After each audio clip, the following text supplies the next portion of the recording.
The broadcast is now starting. All attendees are in listen-only mode. Good morning, everyone, and welcome to Webinar Wednesdays with SMP. We're happy to have you all here with us this morning. My name is Sunny Lawless, and I am the Assistant Program Director and Volunteer Coordinator for our SMP programs. I'm going to be your host for this morning, and then presenting for us today is going to be Jean McDermott and Yolandra Moody, who are both Community Outreach Specialists. And today, for our May installment of Webinar Wednesdays with SMP, we're going to talk about how you can protect your loved ones from Medicare scams. During the presentation, you are welcome to type in any questions you might have into the chat. We'll hold those to the end of the presentation where we'll open things up for Q&A. And there will be a prize drawing this morning. So for everyone who is registered to attend today's session by 10:15 a.m. this morning, your names have been entered into a prize wheel, and you do have to be present to win. So we'll do that a little bit later on in the presentation. Before we get started, I do need to let you know that this project is supported by the Administration for Community Living, Department of Health and Human Services as part of a financial assistance award with 100% of our funding by ACL and HHS. The contents are those of the authors and do not necessarily represent the official views of, nor are they an endorsement by ACL, HHS, or the U.S. government. Before we get started with today's topic, we do want to give you a little information on who Senior Medicare Patrol is. Well, SMPs, as I mentioned, are grant-funded projects by the U.S. Department of Health and Human Services and the Administration for Community Living. All SMP grantees have a shared national identity through a national program name and logo. Every state has its own SMP program. In Georgia, Louisiana, Mississippi, and Vermont, SMP is sponsored by a nonprofit called AdviseWell. And the mission of SMP is to empower and assist Medicare beneficiaries, their families, and caregivers to prevent, detect, and report healthcare fraud, errors, and abuse. And we do that through outreach, counseling, and education.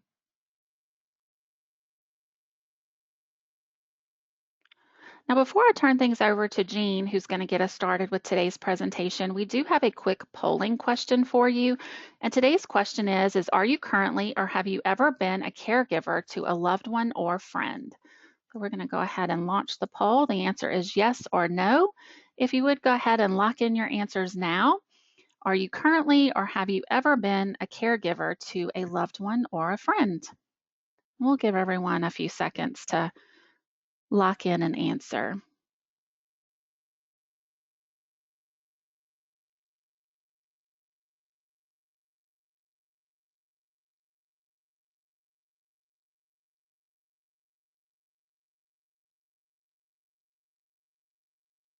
All right, about 5 more seconds on the survey.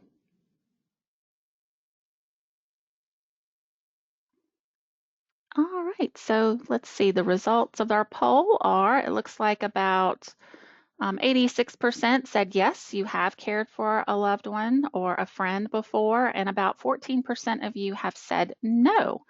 So thank you for responding to our poll, and I'm going to turn things over to Jean, who's going to talk about how you can protect or help protect those that you care about and care for as a caregiver from Medicare fraud and scams.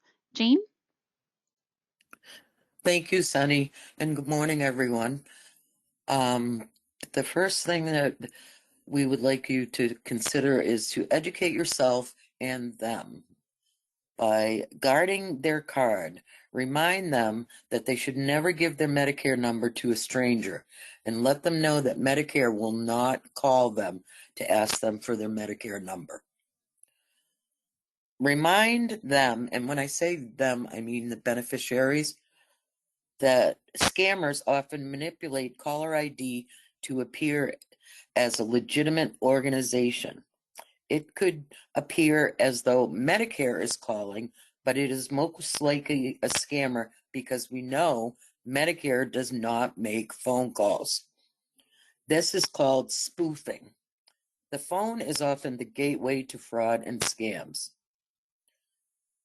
Text messages are the new way for scammers to commit fraud. Messages may indicate the need to review current health status or preventative screening is needed. Scammers are using this method to conduct genetic testing, cheap swab scams, and others.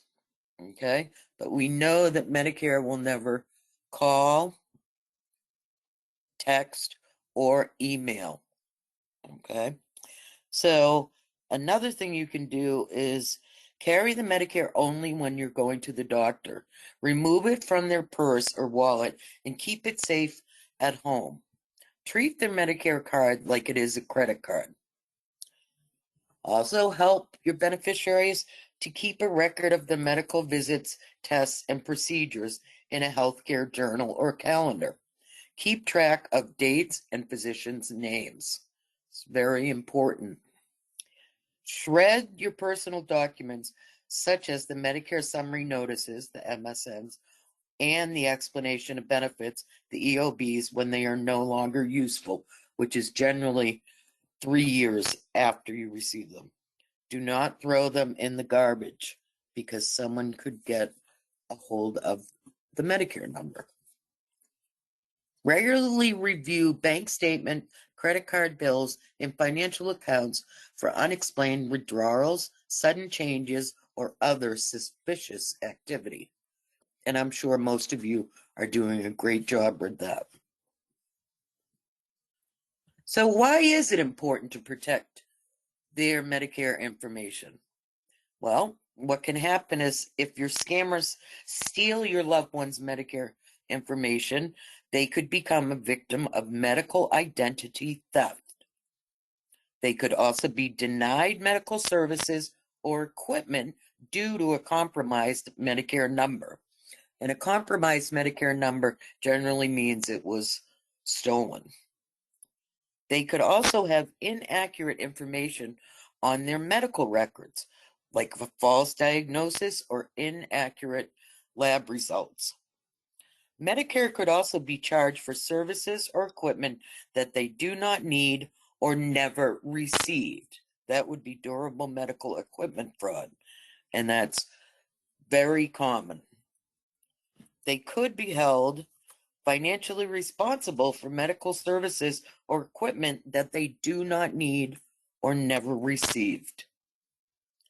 So there's a lot of reasons to make sure you're helping them keep their Medicare number safe. So, how can you tell if your loved one has been a victim of a Medicare scam? You can help them by reviewing their Medicare summary notice, the MSN, and the explanation of benefits, the EOB, for unusual or suspicious charges. Your loved one should receive a Medicare summary notice if they are on a Medicare Advantage plan.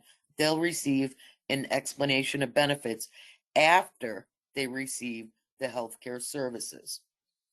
By using their healthcare journal or a calendar or a notebook to compare the services they received to the services that were billed for Medicare.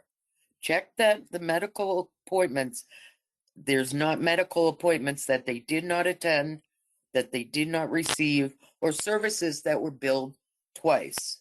So if you spot a doctor that you know you've never seen, your beneficiary has never seen, or location that allegedly the services were provided from, and your beneficiary has never been there, it's very important to report that.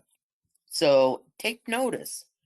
Has your loved one received unsolicited durable medical equipment such as braces, diabetic supplies, or urinary catheters? Or have they received a genetic testing kit, which is a cheek swab, by mail? If so, this would indicate that they have been a victim of a Medicare scam. Okay? It's very important that these are reported. See suspicious charges. What happens if your loved one becomes the victim of a Medicare fraud or scam? You can help your loved one report the Medicare fraud and scams. Start by encouraging them to report when they suspect they have been a victim of fraud or scams. Stress the importance of reporting scams to the appropriate agencies and how it aids in preventing others from falling victim to the same scam. So you're helping everyone by reporting. Contact their healthcare provider or plan if they have questions about their Medicare statements. So the first thing you would do is call your provider and make sure that the work that you had done, if it was lab work, it wasn't subcontracted out. So that would mean that they have somebody out of state who's doing the work. And then if they're not comfortable with calling your provider, you can contact Senior Medicare Patrol, which is us. Senior Medicare Patrol will give you help if they are given if they somehow have given their Medicare information over the phone, or if they notice suspicious charges on their Medicare statements that do not belong to them, such as a doctor they don't recognize or a location that they know they did not receive services from. So what happens if your loved one's in a nursing home? Medicare Part A covers medically necessary short-term care and a living in a skilled nursing facility, SNF, under certain conditions. Part A covers a semi-private room, medical supplies in the facility, meals, and other items. Even though your loved one is receiving care in a nursing home, they could still be a victim of Medicare fraud. Here are some examples of nursing home care fraud. You need to, and these are some ways for you to help prevent nursing home fraud. Work with your loved one's doctor to enroll them in any SNF therapy services, and SNF is the skilled nursing facility, that they may need, and to determine what is medical necessity for these services. Do not accept gifts such as money, gift cards, or groceries in return for choosing a nursing home for your loved one. Never sign any blank forms for any reason. Report charges on their Medicare summary notice or EOB for services they did not receive. Report charges on their Medicare summary notice or explanation of benefit for services that are different from what they received. Report quality of care complaints to the Beneficiary Family Centered Care Quality of Improvement Organization, BFCCQIO. So I'm going to turn this over now to my coworker, Yolanda, to share the SMP message. And thank you very much for attending and with us today. Yolanda? Thank you, Jean. We want to remind you of our SMP message, which is to prevent, detect, and report. Why? Because Medicare loses an estimated $60 billion, that's billion with the B, dollars each year to fraud, waste, and abuse. Stay informed and share this SMP message with all of your loved ones. The first key is prevent. Protecting your personal information is your absolute best defense against healthcare fraud and abuse. Share your Medicare number only when necessary, such as at a doctor's office or a pharmacy. They should only need that number one time during that first visit, and then you should not have to worry about bringing it back with you for every visit. Store it in a safe place at home. Only carry your card when you know you're going to need it, such as a first-time visit or a change in pharmacy. Remember that Medicare will not call you to ask for your Medicare number for any reason. They already have that information. If they need to contact you, it's going to be by mail likely. Keep records of all your medical visits and procedures that take place and medical equipment order. It's important to have a record so that you can compare the difference between your record and what you're billed for later.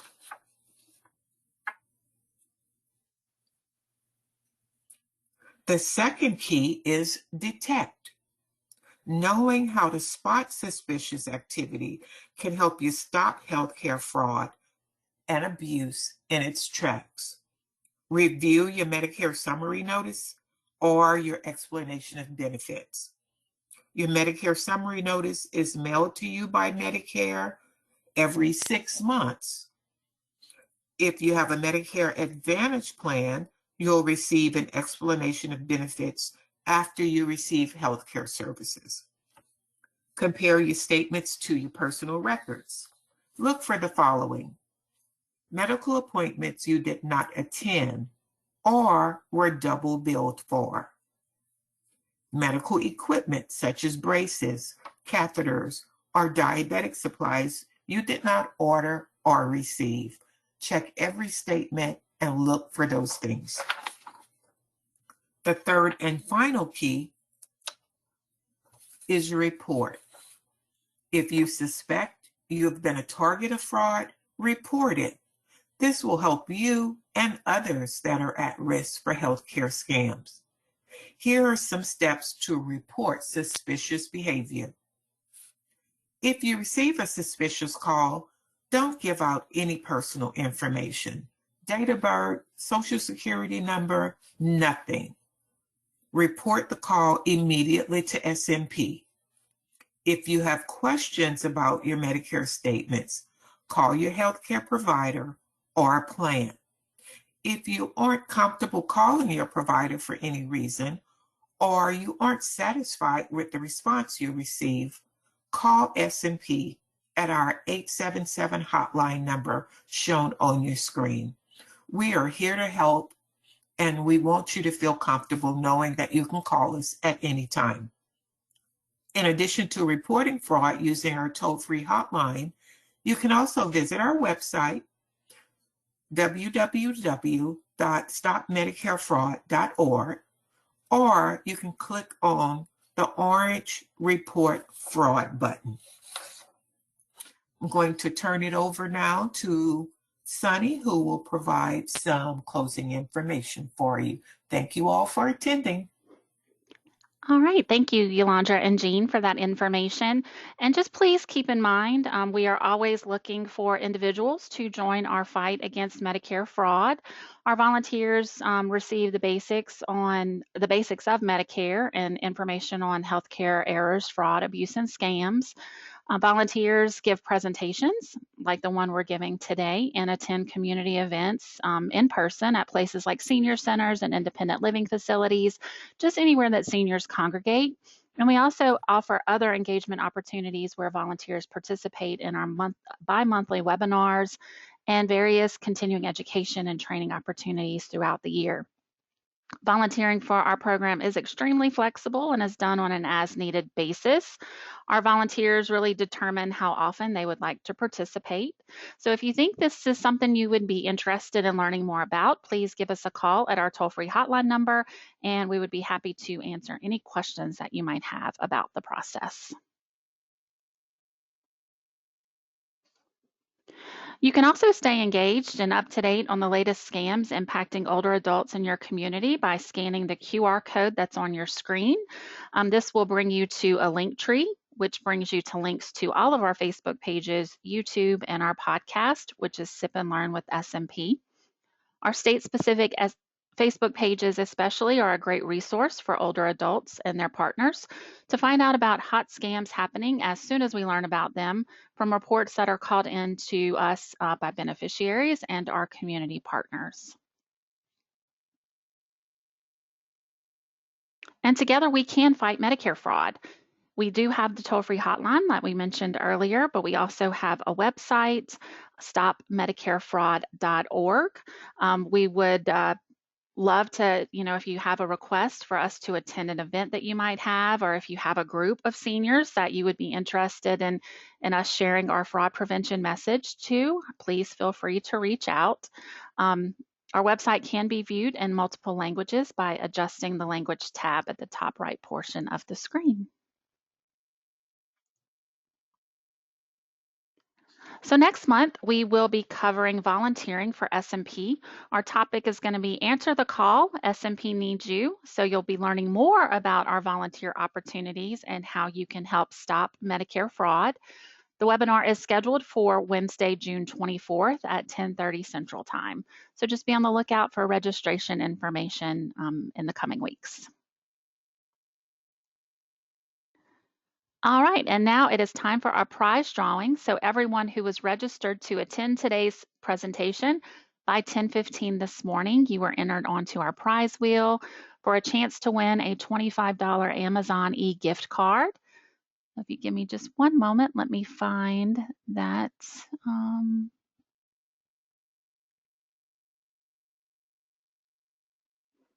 Find the prize wheel.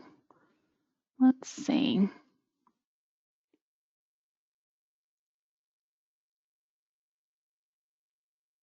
I do apologize, it's given me a little difficulty. Let me see if I can move it over here to the screen. There we go. All right, so let's check it out and see. All right, so everyone, your name has been entered. We're going to go ahead and give it a spin and see if our winner is here today. And again, this is for a $25 Amazon e-gift card.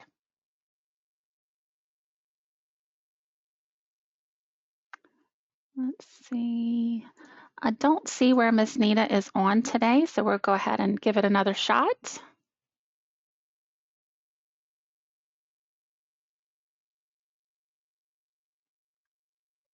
All right, it looks like Miss Joy. Miss Joy, you have won our $25 gift card today, so I'll be reaching out to you a little bit later to make sure that we get that over to you at the right email address.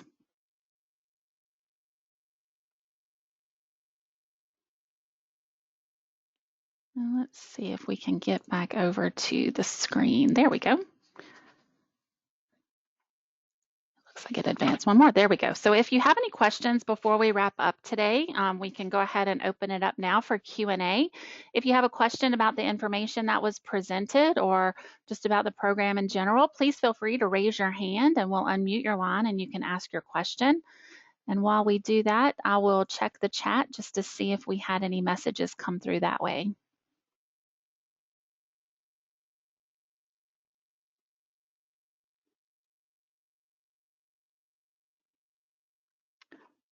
All right, well, I don't see any chat questions and I'm not seeing any hands raised.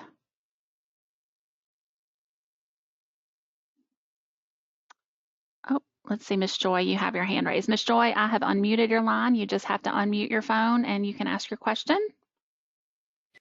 Good morning, and thank you for taking my question.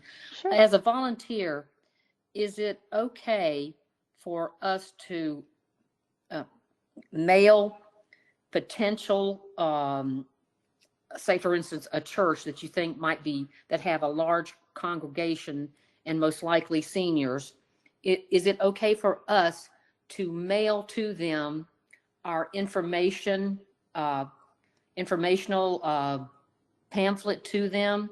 Is that acceptable as a way of reaching out to places such as that, or is that not allowed?